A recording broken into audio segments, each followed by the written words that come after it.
Have you ever thought about bringing your Warhammer characters to life beyond the battlefield? Have you ever thought what it would be like to live and experience the vile and decrepit lands of the old world?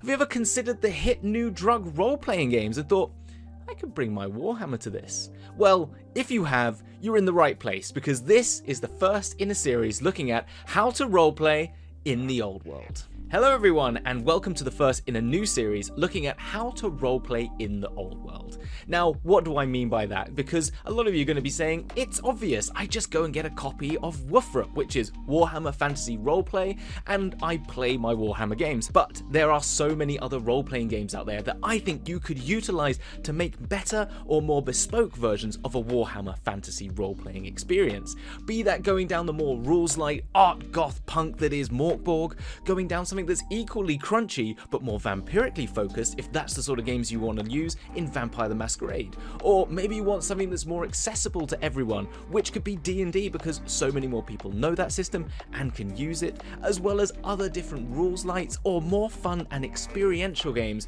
that can make particular and unique experiences for you out there. And as I go through this, I'm just going to give you a brief overview of how the game system works, and then I'm going to talk about how that can be adapted or how it best adapts into the Warhammer Fantasy universe, and then after that we'll just sort of do a bit of a conclusion, and then I will try and score them on 4 different categories. Those being, firstly, the two of links to the setting and adaptability of the game style. Links to the setting mean how much inherently does this role-playing game fit with the current setting of Warhammer Fantasy. The other one being the adaptability of the game style. How well does this game style adapt in order to work to a Warhammer Fantasy game or a particular type of game? And then we have accessibility and simplicity. Now, these two do overlap, but accessibility is more about how easy is it to get a hold of? Is it cheap? Do a lot of people know it? Those sorts of things, while simplicity is actually how easy is the gameplay? How many rules are there? How crunchy is it? Is there a lot of different tables and lots of things I need to know? Or is it much more simple that I just roll one set of dice and if I hit this, I win. If I get under, I don't. But those scorings don't mean they're good or bad. You might be out there looking for something that is really complex but accessible, and that doesn't mean it's any better than something that's both simple and accessible, because it's about your type of play. Also, some of these games will have less links to the setting, but their adaptability might be better, and vice versa, because you might have a game like Vampire the Masquerade. There is a really good way to link that to the setting through its links to the Vampire Counts lore, but the adaptability of that playstyle to a particular type of game, if you want to be a bunch of vampire counts out in the world of Sylvania, then that game is perfect for you. Whilst if you want to be charging around like some sort of warrior paladin, maybe not the game for you. So that's what the scoring system's going to be, and I'll go through those at the end, and you can always skip to that now if you want to just see my conclusions here. Now, I've read quite a lot and played a fair few tabletop role-playing games in the past 6 years, but in order to help me out on this series, I've also been consulting with my very good friend Fiona from the What Am I Rolling podcast, where on that channel she has played over 50 different tabletop role-playing games, and without her help I would not have got as an extensive list of different games to have a look at to deliver this series, so I must give her a thank you. And if you want to see more of Fiona, you will see her and our friend from Taylor 4 Gang as Taylor in our upcoming Warhammer Fantasy role-playing game, Adventures in Mordheim. Hopefully there'll be a link up here to it, but if not, please come back and check it out when it's there. Now, it's the first episode, so we do have to start at the beginning with the most obvious one, and that would be Warhammer Fantasy Roleplay. The first edition of WFRP came out in 1986, and since then there have been 3 further editions leading us to the 4th one that is the current one that is published by Cubicle 7 today. Now, you may already know this, but it's definitely worth mentioning anyway that it is through the earlier editions of Warhammer Fantasy Roleplay that a lot of the realms, peoples, and places in the old world were completely fleshed out and given so much more life. Places like Bretonnia, Kislev, even the Empire, Araby, Tilea and Estalia all were given so much more depth and detail, from some of the supplements that came in the first and second editions of this game.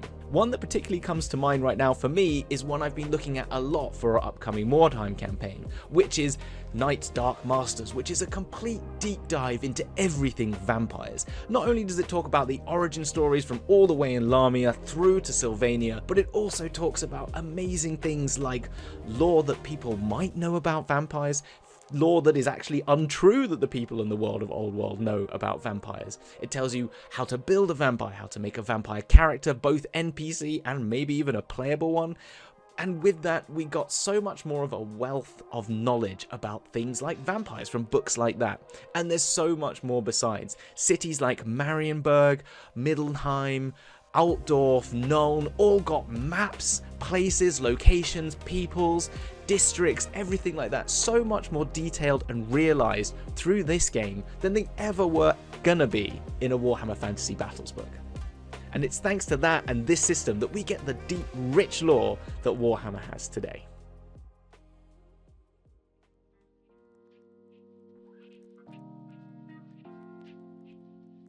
Like the setting of Warhammer, it is a much more grim reality that you inhabit in the game, and as such your characters are similarly rough around the edges, and the gameplay can be appropriately tough and unforgiving.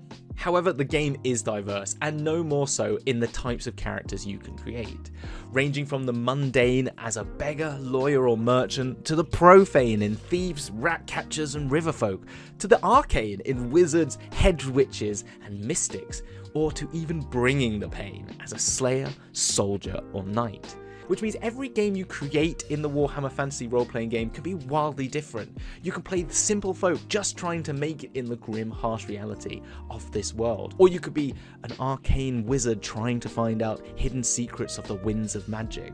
Or you could be someone tainted by the evils of chaos and corrupted to their whims and end up a mutant demon that rises up and takes over the world. Or anything like that. However you go about it though, this game remains grounded. It is definitely not your heroic fantasy simulator like other games. It is always gritty and at times even brutal. Magic is dangerous, tainted and can go horrifically wrong. Your injuries can be permanent and irrevocable, and you even have to make a wage. You can't even escape the capitalist nightmare of the real world in your hobby fun time. And on top of that, at every turn, your poor little character is trying to be corrupted by the Chaos Gods and be turned into a horrific mutant. And well, you can always lean in and gain some extra limbs as your body mutates and you're chased down by witch hunters, or you can try and resist it, whilst the rest of the world tries to break and bruise you in any way it can find. And with that, it is the most definitive Warhammer experience there is. And that is why somehow it's amazing fun. However, the game does offer your measly weakling little characters some boons to overcome the horrific trials and tribulations of the old world, and they come in the form of fate and resilience points. Now these are like supercharged inspiration, or I like to think of them more like plot armor, because as it says in the book, they're there to sort of instill this idea that your characters are somehow touched by the gods, and that is how they don't die in the first session, because you can use these points to re-roll a failed save, or offhand an injury, or go even further to stave off death, because without it, the game wouldn't last very long.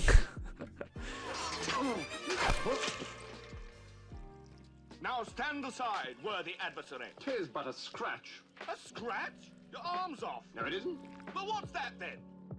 Now, one of the biggest benefits of moving from Warhammer Fantasy Battles over to role-playing through Woofrup is that your character stats are the same stats as you will find on your character sheet cards for Warhammer Fantasy Battles. So when I say things like weapon skill and ballistic skill, you will know the difference between those two and how they work differently. However, when you look at the numbers underneath those, you'll find they are wildly different, and the way that you utilize them and work is again very different to Fantasy Battles, because it is a different type of game, and I will go through that later about how the gameplay works.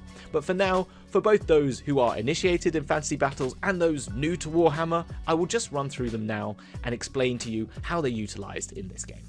So first up, you get your combative skills in weapon skill and ballistic skill.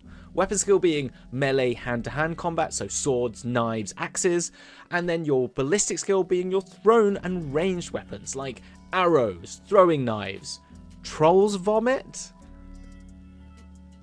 Then you get your sort of physical skills like strength and toughness. Strength is how hard you can hit, how much damage you do, how much you can lift, how easy it is for you to climb, those sorts of things. Whilst toughness is your sort of physical fortitude. How easy is it for you to be hit and take damage? How well can you resist poisons? How well do you survive in harsh conditions? That sort of thing. Then you get 3 things that sort of split up what you would find if you play D&D of sort of dexterity and your wisdom a little bit. First up, you have initiative. Now this is your mental dexterity. This is how quick you are at reacting to danger, how good you are intuiting things, how good you are at perceiving what's going on around you. Then you get agility, which is your physical dexterity. How good you are at dodging things, how good you are at jumping and climbing and all those sorts of things, like flipping backwards. And then you get dexterity itself, but that really deals with your hands, so your ability to lockpick, your ability to do fine art. And I really like this because those 3 skills are wildly different things, and you don't necessarily always have all of them. And it is kind of strange in D&D that if you're a lockpicker and you have a high dexterity skill, you also are somehow able to backflip amazingly, because a lot of artists that I know, not good at backflipping. And then we come on to the 2 mental skills. First up, you've got your intelligence, which is your mental acuity, like how good you are at doing maths, how good your knowledge of things is, how good you are at investigating and understanding things. Then you get your willpower, which is your mental fortitude. How good are you at staving off mental attacks, like being charmed or being coerced or being tainted by chaos. And then finally you get fellowship, which is more of your charisma stat. It's like how good you are at engaging with people. How well do you get on with your fellow characters? Are you good at commanding people on the battlefield? Can you get a good deal from the merchant in a store? And then actually, lastly, there is wounds. And wounds are the obvious one because it's really more not a stat, but your hit points. Now, when you're building a character, you gain points in each of these skills by things like your character species, their class, as well as XP that you gain throughout the character creation. And that's where the game gets really interesting and so thematic straight from the start. Because every time you make one of those choices in character creation, from your species to your class to even your eye color, it gives you the choice. You can either say, choose it yourself, or roll on a table. And that seems very innocuous because loads of TTRPGs, they have rolling tables. That's great. It helps you just embrace the random. You just roll the table. It helps you sometimes just go, I don't know what eye color they are. Roll it. Oh, okay, it's brown. And sometimes you may roll it and go, actually, that you get the answer that you don't want, and that helps you make the decision you do want. But it's more interesting than that here, because here it says, if you do roll and you let chaos decide, I'll give you some extra XP. What was that? Oh, yeah, come here. Just roll the dice. Just roll it. Just roll it. Let chaos decide. Let a little chaos in.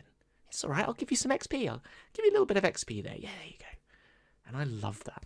I love that about this game. The minute I read that in that book, I was sold on this game because it just instantly told me they know exactly the concept and the basis of Warhammer straight off the bat. Loved it. It's great. Now, it's worth just noting for character creation that you may be thinking, great, I can play every single species I can think of in the Warhammer setting. I want to do an all-orc campaign, which, by the way, great idea. But unfortunately, in the base game, you really only get humans, dwarves, elves, and halflings, which is fine. It's just worth noting that now that you might need to do a bit of rummaging on the internet for people that have already made them, or you can do it yourself and come up with it, or find some of the older supplements that do have those species in them and finding conversion charts online. And I do think there are some for free already out there in some of the other books. So I just wanted to put that in there now before you went rushing off straight into it and get disappointed.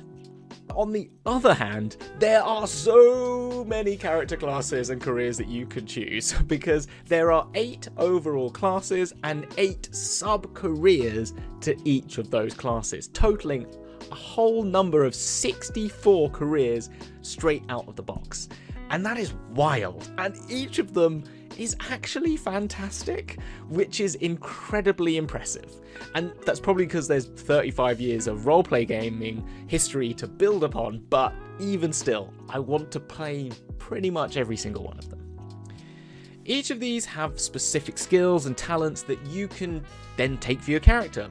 So let's start off with skills. Skills are basically more specific attributes and abilities your character will have than the core attributes and stats we just talked about. Now, each of the skills is linked directly to one of those core attributes. So, for example, sleight of hand is linked to dexterity. Skills are then further designated into 2 categories, basic and advanced. The difference being that basic is more everyday skills that most of your characters would have an ability to, be that good or bad, like climb, stealth, consume alcohol, things like that, whilst advanced skills are things where you've had to do some form of learning to be able to do them, be that healing, lore, sailing, or sleight of hand as we mentioned earlier.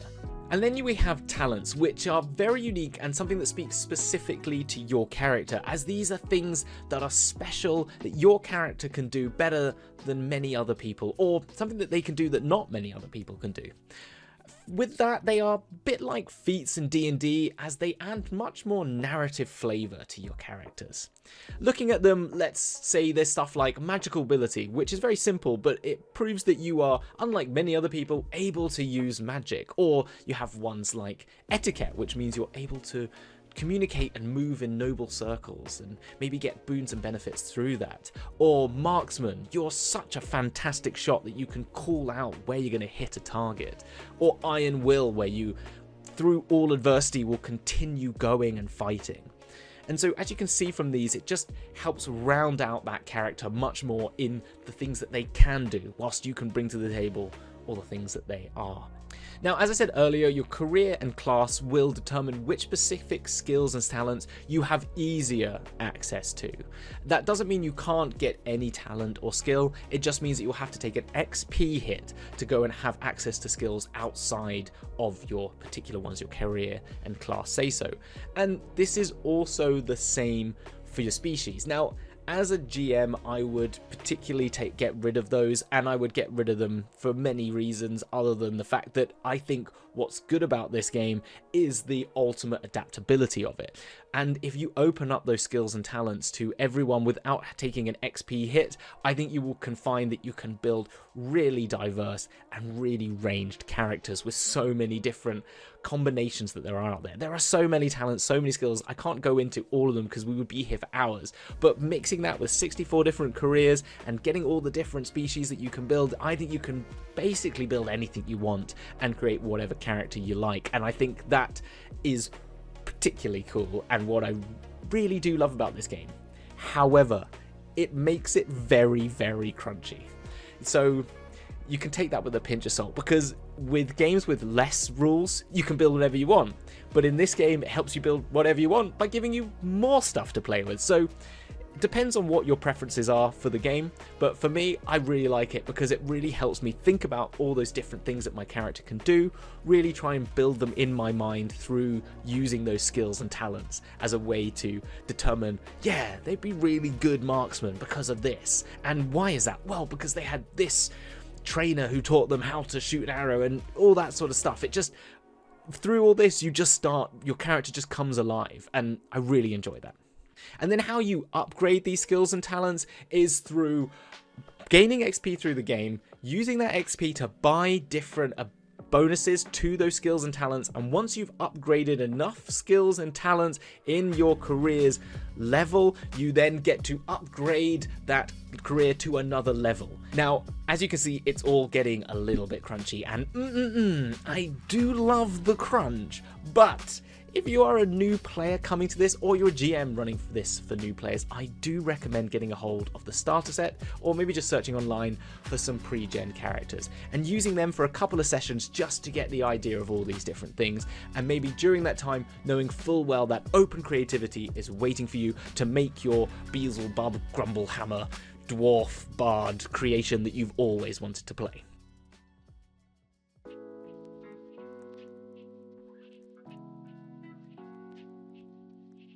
So finally we get to how the game works, and it's actually really simple, but with a little added crunch for good measure.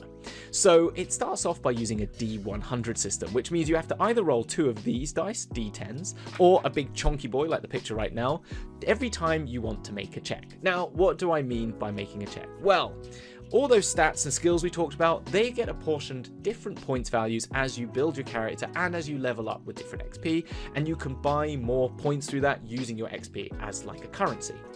So at the beginning, once you've built your character sheet, all of those stats, weapon skill, ballistic skill, initiative, toughness, all those ones will have a value between 0 and 100. Okay, they can go over 100, but that's very unlikely, and much later in the game we don't need to talk about it. So let's just say they all have a value between 0 and 100. Now what you need to do every time you want to make a check in one of those skills is roll your D100 and get under the value that you have on your character sheet. So the higher your character sheet's value is, so if you have a weapon skill of 58 or a weapon skill of 98, 98 is better because you only have to roll under 98, which on a D100 is going to be very likely. So let's have a look at it now. I'll roll some dice. Ooh, I got 9. There we go. I got 9. So I've rolled under. Very easy.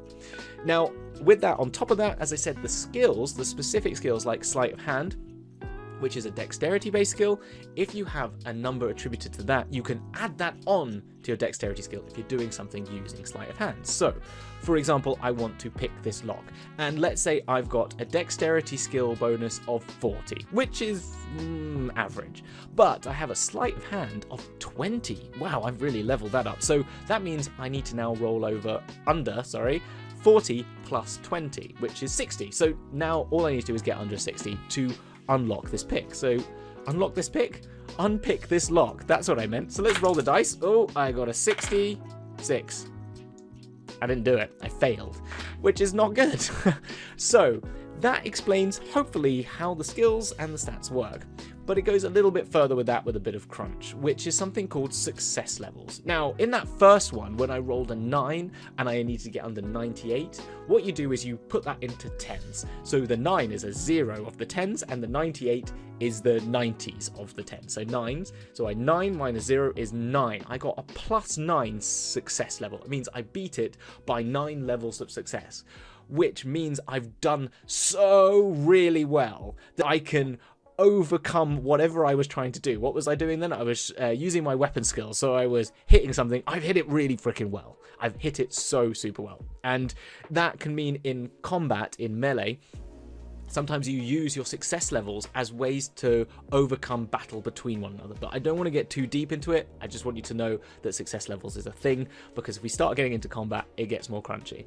Further that, your GM can apply difficulty ratings to any of these rolls, which means they can add a modifier, positive or negative, to make it easier or harder for you to do something. So let's just say we were unpicking that lock again. Let's say the GM determines that this lock was actually forged by exquisite engineers from dwarven mountain holds, and they've done it so well that this is a very difficult lock to pick. As such, the GM says, I'm going to apply a modifier of minus 30 to that roll, which means, okay, so I had 40 in dexterity, 20 in sleight of hand, which means I got a total of 60, but they're saying minus 30 because it's so hard to do. Even though I am expertly skilled in sleight of hand, it means I now need to roll under a 30. So let's see if I can do that roll now. I got a 57, so no, I haven't. And so as you can see, it gets a little bit more crunchy and makes it more adaptable for your gameplay and your game style.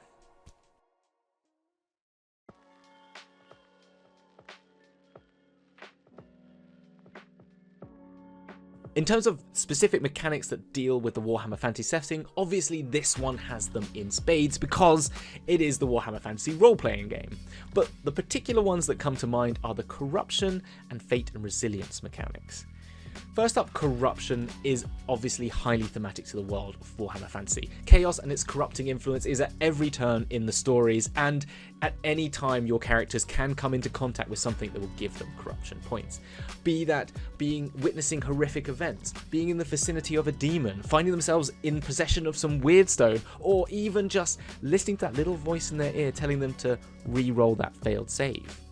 And as you gain corruption points, and if they overcome both your willpower and or your toughness, then you can find yourself mutated. And mutations can both be physical and or mental, and they can give you benefits or negatives. But either way, they are a curse on your party member, because they will now be ever hunted by the witch hunters seeking to eradicate chaos and every form of its mutation.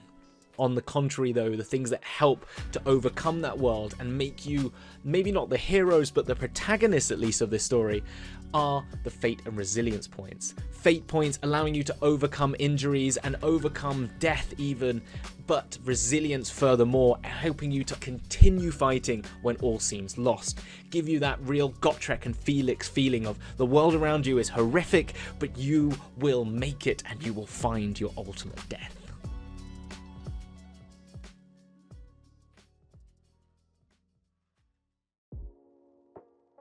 So in conclusion, what else is there to say but this is the definitive role-playing game for Warhammer, because it's inherent in the title and it was built specifically for it. And if you're coming from Warhammer Fantasy battles, you're going to already know a lot of those skills and what things are, and you're going to know the world a little bit better. So that's all great.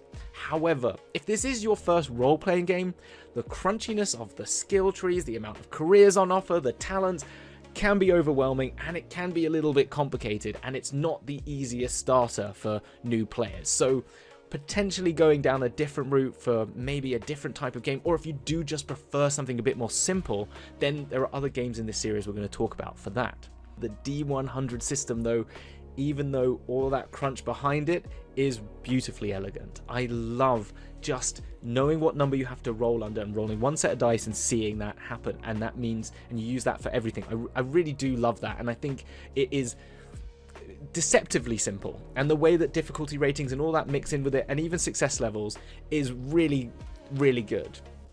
But what makes this game a great role-playing game, not a great Warhammer role-playing game, but a great role-playing game itself, is actually in the crunch and the mechanics. Because not only is the corruption, resilient, and fate points really cool, but the wealth and ideas behind all those classes and careers is incredible. I love 90% of them.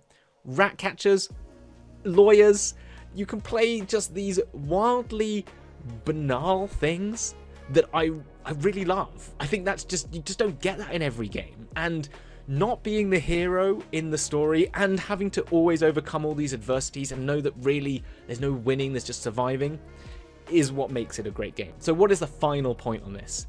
I think if you want to play Warhammer Fantasy role-playing and you're coming from Warhammer Fantasy Battles and you like crunchy, detailed, intricate, creative games, that, as in that you can be creatively open and create many different types of characters, then this is the game for you. And even if you're not interested in role-playing in the old world, but you want a system that has all of those things in it, it's a really good game.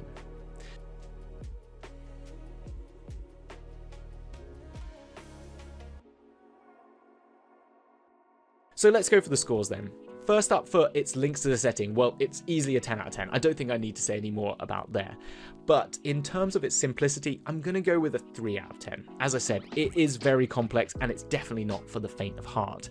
However, accessibility-wise, I'm going to give it a 7 out of 10 because if you're coming from the war games, you've already got a head start on a lot of things here. You're already going to know a lot of what those skills mean and how things work, and you're going to know about the lore and the setting already, and how corruption works will make sense to you, I think. As well as the fact there's a lot of people playing it. There's a lot of resources out there, so I think it's a much more accessible game than some of the others we'll look at.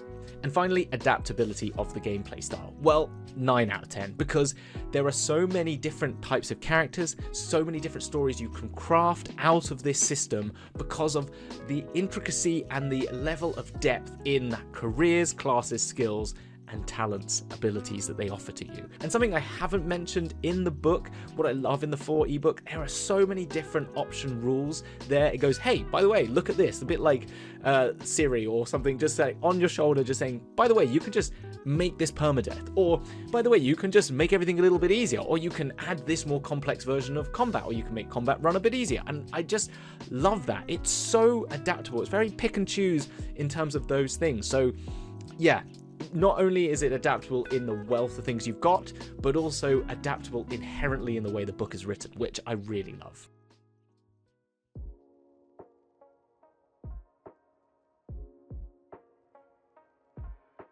So that is it for the first episode in this series, but if you do want to see more of it, be sure to subscribe and click the bell for notifications so you know when the next one comes out. And if you want to give us a like or drop us a comment below, obviously, as you know already, because you probably watch so many YouTubers tell you this, it helps with engagement and helps bring our numbers up, and it helps support the channel in the most simple way that you can.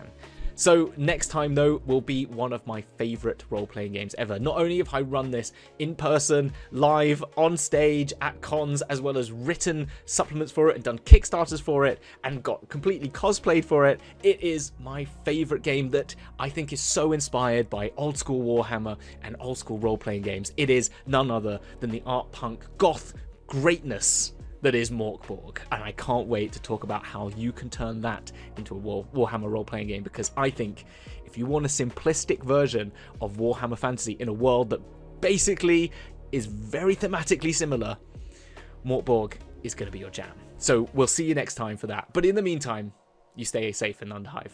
Bye everyone.